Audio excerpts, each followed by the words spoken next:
잠언 13장 1절부터 9절 함께 봉독합니다. 지혜로운 아들은 아비의 훈계를 들으나 거만한 자는 꾸지람을 즐겨 듣지 아니하느니라.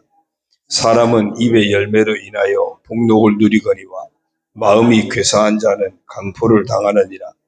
입을 지키는 자는 자기의 생명을 보전하나 입술을 크게 벌리는 자에게는 멸망이 오느니라. 게으른 자는 마음으로 원하여도 얻지 못하나 부지런한 자의 마음은 풍족함을 얻느니라. 의인은 거짓말을 미워하나 악인은 행위가 흉악하여 부끄러운 데에 이르느니라. 공의는 행실이 정직한 자를 보호하고 악은 죄인을 패망하게 하느니라. 스스로 부한 채 하여도 아무것도 없는 자가 있고 스스로 가난한 채 하여도 재물이 많은 자가 있느니라. 사람의 재물이 자기의 생명의 속전일 수 있으나 가난한 자는 협박을 받은 일이 없느니라. 의인의 빛은 환하게 빛나고 악인의 등불은 꺼지느니라. 아멘. 할렐루야. 오늘도 주님과 함께 하시는 복된 하루가 되시길 주의 이름으로 축원합니다. 오늘 정체성 선포 성경 읽기는 사도행전 17장에서 20장입니다. 20장 24절을 보면 사도 바울이 이런 결단을 합니다. 내가 달려갈 길과 주 예수께 받은 사명 곧 하나님의 은혜의 복음을 증언하는 일을 마치려 하면은 나의 생명조차 조금도 귀한 것으로 여기지 아니하노라. 바울이 자기가 가는 길에 이제 로마로 가면 그곳에는 틀림없이 체포될 것이고 여러 가지 고난당할 것이고 그리고 죽게 될 것까지 다 내다봅니다. 그럼에도 불구하고 내가 이 길이 복음을 전하는 길이라면 나는 외면하지 않겠다. 그래서 결박과 환난이 기다리고 있음에도 복음 전하는 사명의 길을 외면하지 않고 달려갑니다. 그래서 우리도 어떤 상황에서도 복음 전해야 될 그 사명은 놓치지 않는 그런 모습이 되어야 할 줄로 믿습니다. 한번 따라하겠습니다. 나는 결박과 환난이 기다림에도 사명의 길을 달려갔던 바울을 본받는 사람이다. 우리가 그렇게 되기를 바랍니다.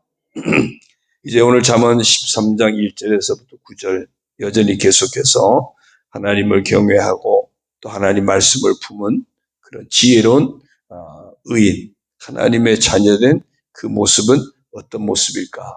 또 반대로 하나님도 없고 말씀도 없고 그래서 교만에 빠져있는 어리석은 악한 자의 모습은 어떤 모습일까? 오늘도 계속해서 비교되면서 나옵니다. 먼저 1절을 보면요. 지혜로운 아들은 아비 훈계를 들으나 거만한 자는 꾸지람을 즐겨 듣지 아니하느니라. 그쵸? 가정에서도 부모의 훈계를 잘 귀담아 듣는 자녀는 엇길러 나갈 수가 없습니다. 그러나 이제 부모의 훈계를 듣지 못하고 좀 이렇게 빗나가고 혼나면 그러면 무너질 수 있죠. 그러나 가정에서는 부모 자체가 완전하지 않으니까 때로는 부모 때문에 자녀들이 상처받고 부모 때문에 자녀들이 힘들 수도 있습니다. 그러나 하나님의 자녀는 하나님의 가르침은 완전하기 때문에 하나님의 가르침, 하나님 말씀의 훈계를 잘 받는 하나님의 자녀가 되면 그는 틀림없이 겸손하겠죠. 겸손하게 되면 하나님께서 그 인생을 영광스럽게 해 주시겠죠. 그러나 반대로 하나님도 없고 말씀도 없고 그래서 교만에 빠지고 하나님의 훈계를 듣지 못하고 그러면은 스스로 인생을 몰락의 길로 가게 할 수밖에 없다. 지금 그 얘기를 하고 있는 겁니다. 지혜로운 아들은 그냥 하나님의 자녀를 우리가 의미한다고 봐야 오늘 우리에게는 적용이 될 것 같습니다. 지혜로운 아들은 하나님 말씀을 품고 살아가는 하나님의 자녀된 사람은 아비 훈계를 들으나 겸손하여서 말씀의 가르침을 늘 받게 될 것이고 말씀의 인도를 받게 될 것이니까 그 말씀이 살리시는 축복의 사람이 될 것이다. 오늘 우리가 그렇게 되기를 바랍니다. 그러니까 말씀을 듣는 사람은 개선의 여지가 있어요. 그러나 말씀이 없이 그냥 자기 마음대로 행하는 사람은 개선의 여지가 없는 겁니다. 정신 차리지 못하는 거죠. 달마다 말씀에 귀를 기울이는 사람은 그만큼 정신 차릴 기회가 많습니다. 그렇지 않은 사람은 진짜 막다른 골목에 가든지 아니면 모든 게 다 망가지고 났어야 정신 차리는 그런 경우도 많거든요. 그래도 깨지고 해서 겸손해져야 듣는 거예요. 그래서 우리가 하나님의 자녀로서 말씀을 늘 품은 겸손한 하나님의 자녀로 살아야 할 줄로 믿습니다. 2절입니다. 사람은 입의 열매로 인하여 복록을 누리거니와 마음이 괴사한 자는 강포를 당하느니라. 우리가 그저께 12장 14절에서도 봤었죠. 사람은 입의 열매로 말미암아 복록에 족하며 그 손이 행하는 대로 자기가 받느니라. 비슷한 말이에요. 입의 열매, 말이죠. 말로 복록을 누린다. 말로 내 인생을 복되게 할 수 있는 겁니다. 그런가 하면 마음이 괴사한 자는 강포를 당하느니라. 이 마음이 괴사하다는 이 괴사라는 말은 어떤 불성실하고 거짓되고 그런 것을 말해요. 그러니까 이 마음에서부터 온갖 불성실하고 거짓되고 이러니까 그것이 말로 나타나게 되고 다른 사람에게 아픔을 주고 고통을 주게 되고 그러니까 강포를 당한다 그랬어요. 오히려. 그렇게 인생을 사는 사람이 자기한테 돌아올 게 복된 게 뭐가 있겠습니까? 그래서 심은 대로 거두는 거거든요. 그래서 입의 열매 말로 인해서 복을 누린다. 우리 안에 늘 하나님 말씀을 품어서 그 말씀이 나를 겸손하게 하고 온유하게 하고 그래서 그것이 정말 복된 말로 믿음의 말로 축복의 말로 다른 사람을 위로하고 격려하는 말로 나타나면 그러면 내게 돌아오는 것도 그런 축복이 돌아오게 된다는 거고요. 반대로 내 안에 말씀이 없어서 온갖 강포에 빠져서 불성실에 거짓에 빠져서 그렇게 행하면 그것이 말로 나타나고 행동으로 나타나면 그러면 사람들로부터도 내가 외면당할 테고 내가 어떤 그런 강포를 당하는 그런 결과를 얻게 될 것이다. 오늘도 우리가 우리 안에 말씀을 심고 또 우리의 입술로 말로 다른 사람에게 우리 삶의 아름다운 것들을 많이 심어서 그대로 복을 누리게 되기를 주의 이름으로 축원합니다. 3절입니다. 역시 같은 얘기예요. 입을 지키는 자는 자기의 생명을 보존하나 입술을 크게 벌리는 자에게는 멸망이 오느니라. 그러니까 한마디로 뭐죠? 말 조심하래요. 말 조심하래요. 말로 살고 말로 망한다 그 얘기입니다. 입을 지키면 말 조심하면 자기 생명을 보존한다. 산다는 얘기죠. 그런데 입술을 크게 벌린다. 함부로 말하는 사람은 망한다 그랬어요. 말 조심하는 거예요, 늘. 그래서 선한 말하고 바른 말하고 부드러운 말하고 위로하고 격려하고 그런 말을 하면 다른 사람에게 신뢰를 주게 되고 그렇게 되면 그의 인생의 앞길도 평탄하게 되고 살게 된다는 거고요. 그러나 그 말이 함부로 말하고 그냥 뭐 나오는 대로 그냥 내 감정이 그냥 이끄는 대로 그냥 쉽게 툭툭 내뱉어버리고 그래서 이간절하고 상처 주고 다툼을 일으키고 그러면은 틀림없이 다른 사람으로부터도 비난을 받게 되고 저주받게 될 것이고 결국은 하나님으로부터도 심판당한다. 그래서 말로 살고 말로 망한다는 거예요. 한번 따라할까요? 말로 살고 말로 망한다. 네, 네. 정신 바짝 차려야겠죠. 그러니까 항상 그랬죠. 사람들이 뭐하고 요게 문제야 그래요. 요게 문제예요. 요게 문제. 네. 하나님이 그러셨어요. 이스라엘 백성들에게 가나안 정탐하고 왔을 때 막 정탐꾼들이 부정적인 보고를 하고 이스라엘 백성들이 듣고 막 다 죽었다고 막 이제 우리는 다 죽었다 막 한탄하고 할 때 하나님 뭐라 그래요? 그래 알아서 너희 말이 내 귀에 들린 대로 해줄게 그랬어. 우리가 말한 걸 하나님이 들으시고 들으신 그대로 해주신대. 어젠가도 말씀드렸죠. 어젠가 그저께인가 여러분이 한 말이 하나님이 그대로 해줘도 괜찮다면 그 말을 하시면 돼요. 내가 말한 그대로 하나님이 그대로 돌려줬을 때 그게 내게 복이 되면 그러면 하시는 거예요. 그냥 내가 말한 대로 내가 망해도 어쩔 수 없지 그 심으면은 해도 상관없겠죠. 망할 각오하고. 근데 조심해야 된다는 거죠. 하여튼 말로 살고 말로 망한다. 그 얘기하고 있는 겁니다. 4절이요. 게으른 자는 마음으로 원하여도 얻지 못하나 부지런한 자의 마음은 풍족함을 얻느니라. 마음은 원해요, 다. 마음으로 원하고 부지런한 자들 다 마음을 원하는데 마음은 원하는데 실제로 손은 까딱하기 싫은 거죠. 이게 게으른 거예요. 마음에는 다 잘 먹고 잘 살고 싶죠. 그런데 꼼짝하기 싫은 거예요. 손 안에 까딱하기 싫은 거예요. 그러면서도 잘 먹고 잘 살기를 원하는데 잘 먹고 잘 사냐 이거죠. 그게 아니라는 겁니다. 진짜 마음에 원하는 사람은 실제로 부지런하게 된다는 거죠. 그러면 그 사람은 풍족함을 얻게 될 것이다. 이 얘기는 무슨 얘기냐면요. 마음만 갖고 되는 게 아니라는 거예요. 마음만 갖고 되는 게 아니다. 예수님이 그랬죠. 너희가 마음에는 원이로되 뭐가 약하다? 육신이 약하다. 우리가 마음은 원하는데 육신이 약해서 자꾸 넘어지거든요. 그래서 그 육신의 연약함을 이겨내야 돼요. 이겨내는 게 내 힘으로 못 이겨내니까. 그래서 뭐라 그랬죠? 너희가 시험에 들지 않게 깨어있어 기도하라. 육신의 연약함에 넘어지지 않기 위해서 기도하는 자체가 부지런함이에요. 기도하는 자체가. 그렇죠? 새벽에 일어나서 어제도 멀리 출장 다녀오셨는데 푹 쉬시면 좋은데 새벽에 일어나는 자체가 부지런함이라니까요. 이게 마음만 먹는다고 되는 게 아니에요. 새벽 예배 안 빠지고 싶어요. 그렇게 소원하는 분들 계시거든요. 이 마음만 먹는다고 되는 게 아니에요. 그러려면요, 저녁에 조금이라도 일찍 주무시려고 해야 되고, 알람 맞추는 것도 잊지 말아야 되고, 확인도 해야 되고, 어떤 때는 알람 꺼놓은 것도 잊어버려가지고, 깜빡하고 그럴 수도 있잖아요. 챙겨야 될 게 많아요.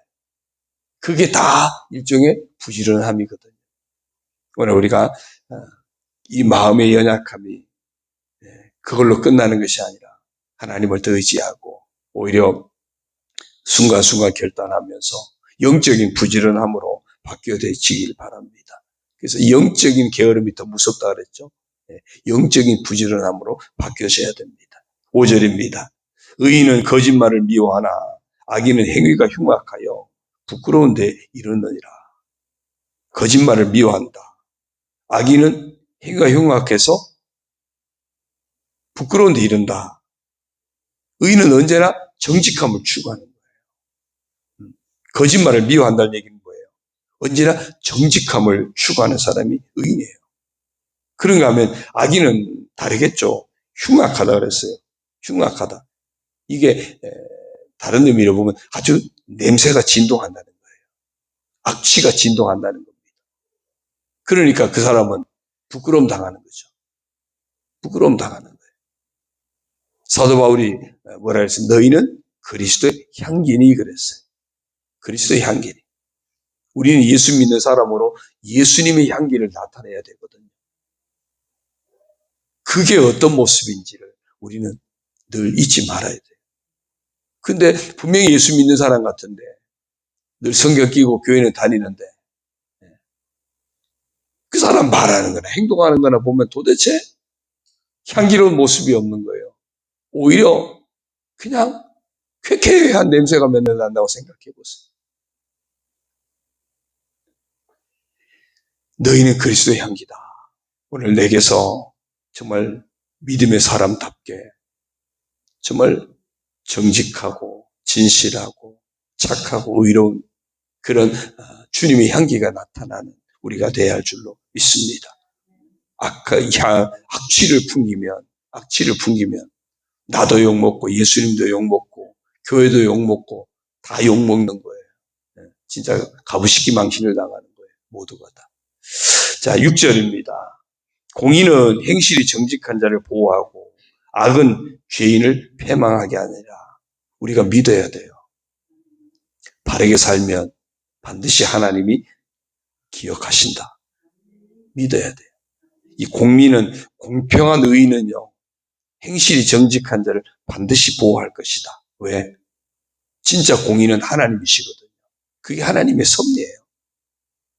그래서 하나님의 사람은 하나님의 섭리를 믿고 공의의 하나님이 공의를 따라 바르게 판단하실 것을 믿고 우리 믿는 사람은 그래서 의로운 삶을, 정직한 삶을 포기하지 말아야 돼요. 남들도 다 그렇게 사는데 그러면 안 된다는 거예요. 남들은 다 그러더라도 나는 그래도 법도 지켜야 되고요. 남들이 다 그래도 나는 그래도 양심도 지켜야 되고요. 남들은 다 그래도 나는 조금 돌더라도 횡단보도를 건너셔야 되고, 남들이 다 그냥 건너가도 나는 신호를 잘 보고 건너셔야 되고요. 별거 아닌 것 같지만요. 그냥 신호 뻔히 있는데 그냥 자연스럽게 막 건너가더라고요. 제가 아침마다 차 운행하다 보면은 한 분이 그 천리교 다니시는 분인데 무전동에서 전에는 부부가 걸어 다니더니 요즘은 글쎄 할아버지가 어떻게 돌아가셨는지 모르겠는데 그 할머니 한 분이 걸어오셔요. 쭉 오시는데 천리교 이제 아마 새벽 기도하러 가시는 것 같아요. 오시는데 그분을 보면요. 신호등 아무런 상관없더만요. 그냥 제가 가끔 가다 보면은 신호 빨간불인데도 그냥 지나치고 그냥. 제가 가끔 깜짝깜짝 놀래요. 차도로 이렇게 오다가 이제 차가 오면 옆으로 막 이렇게 피했다가 오시는데 인도가 멀쩡히 있는데 그냥 계속 차도로 이용하셔. 넘어가다 보면 깜짝깜짝 놀래요. 우리가 그럴 수 있다니까요. 새벽기도 교회 간다고 새벽기도 간다고 하면서 오다가 뻔히 그런데 그냥 아직 아무도 안 볼 텐데 그러지 말자는 거죠.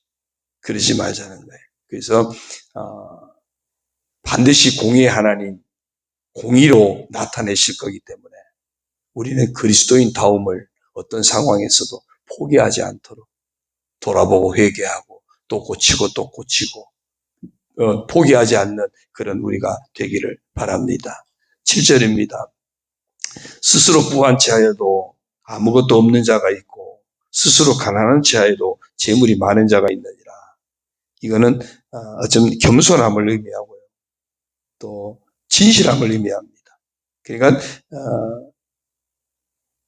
다 가진 것처럼 막 그러는데 실제로 가보면 아무것도 없는 사람이 있을 수 있다는 거죠. 요즘은 사람들이 그렇다는 거 아니에요.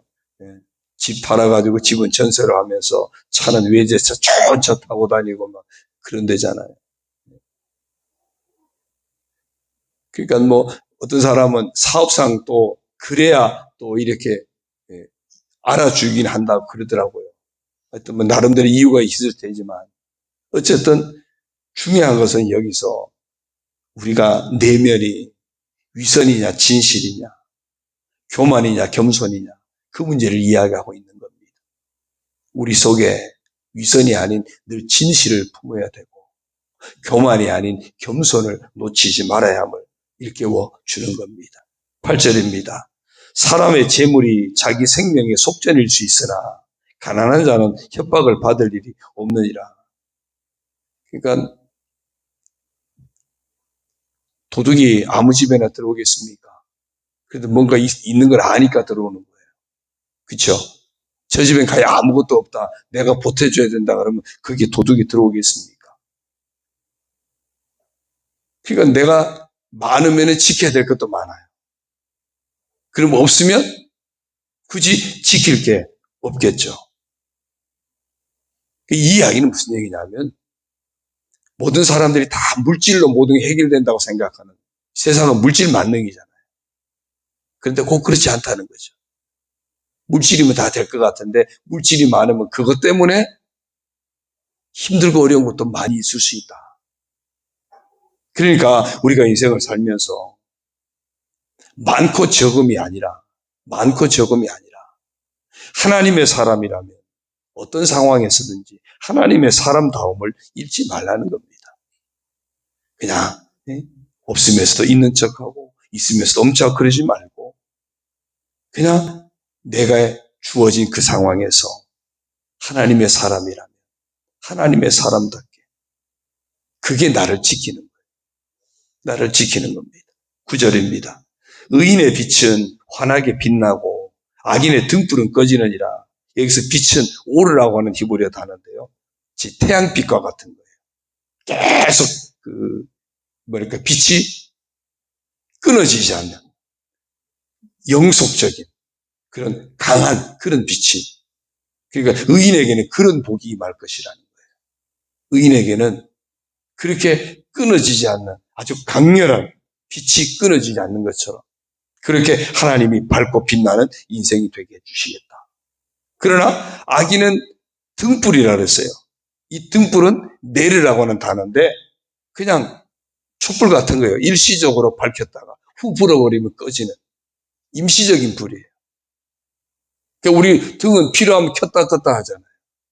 이게 이제 내려요. 언제든지 꺼질 수 있는 거예요. 그러니까 악인은 하나님이 훅 그러면 다 꺼지는 인생. 그게 악인이라는 거예요. 의인은 계속해서 빛이, 계속해서 태양이 불타면서 그냥 빛을 계속 공급하고 뜨거운 빛을 공급하듯이 의인의 삶은 그렇게 하나님이 계속해서 일어나게 하는 복된 삶을 살게 하신다. 그러니 우리가 하나님을 경외하고 하나님 말씀을 품은 정말 예수 그리스도 안에서 하나님의 자녀답게 살아가는 그런 지혜로운 인생을 놓치지 말아야 되는 거예요. 지혜로운 의인의 삶을. 그러면 하나님이 그 인생을 빛나게 해주시고 복되게 하신다.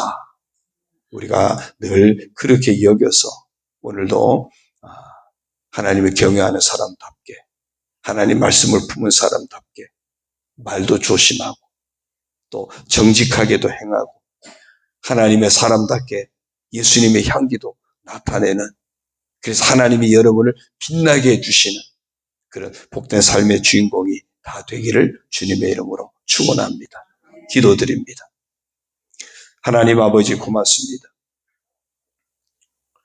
날마다 하나님을 경외하며 하나님 말씀을 품고 정말 예수 그리스도 안에서 겸손히 행하는 지혜로운 의인의 모습으로 우리의 삶을 감당하게 하여 주옵소서.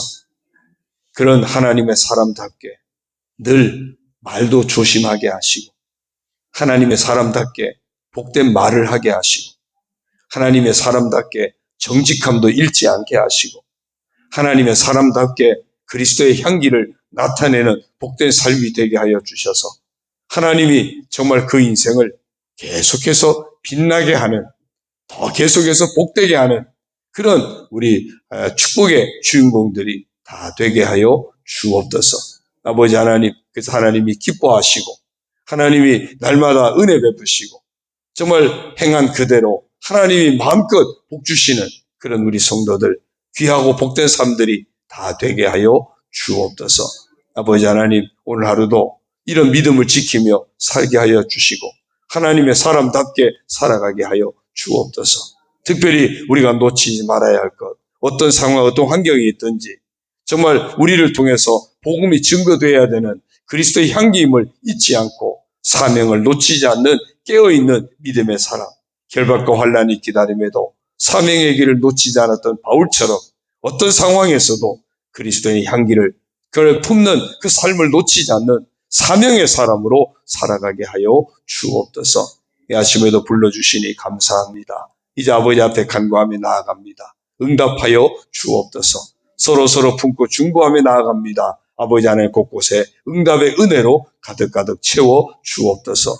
육체의 연약함을 치료하시고 아버지 하나님 투병하고 있는 성도들 다 강건하게 하시고 건강한 삶을 살아가도록 복을 내려 주시고 이 아버지 하나님의 마음이 상한 자들도 주님의 위로의 은총으로 치료하여 주시고 여러 가지 고난당하는 어려운 삶들도 주님이 치료하셔서 평안하게 하시고 형통하게 하시고 주 안에서 승리의 삶을 살아가도록 복을 내려 주옵소서. 아버지 하나님, 이제 수능을 앞둔 우리 자녀들도 축복하시고 다음 세대들도 복되고 아름답게 하여 주옵소서. 홈커밍데이 귀한 영혼들 다시 예수님과의 만남이 회복되는 귀한 기회가 되게 하시고, 종동원 전도주일에 아버지 하나님 이제 방황하는 이들, 예배를 소홀히 하는 이들도 함께 회복되게 하시고, 태신자들이 주님께 나와 예수님 만나는 귀한 기회도 얻도록 주님이 역사하여 주옵소서. 이 아침에 간구하는 모든 성도들 감찰하시고 합당한 은혜로 복을 내려 주옵소서. 반찬 나눔을 통해서도 하나님 영광이 증거되게 하시고, 섬기는 모든 이들에게도 하나님의 복으로 채워 주옵소서. 예수님의 이름으로 감사하며 축복하며 기도 올리옵나이다. 아멘. 하늘에 계신 우리 아버지, 아버지의 이름을 거룩하게 하시며 아버지의 나라가 오게 하시며 아버지의 뜻이 하늘에서와 같이 땅에서도 이루어지게 하소서. 오늘 우리에게 일용할 양식을 주시고, 우리가 우리에게 잘못한 사람을 용서하여 준 것 같이 우리 죄를 용서하여 주시고, 우리를 시험에 빠지지 않게 하시고 악에서 구하소서. 나라와 권능과 영광이 영원히 아버지의 것입니다. 아멘.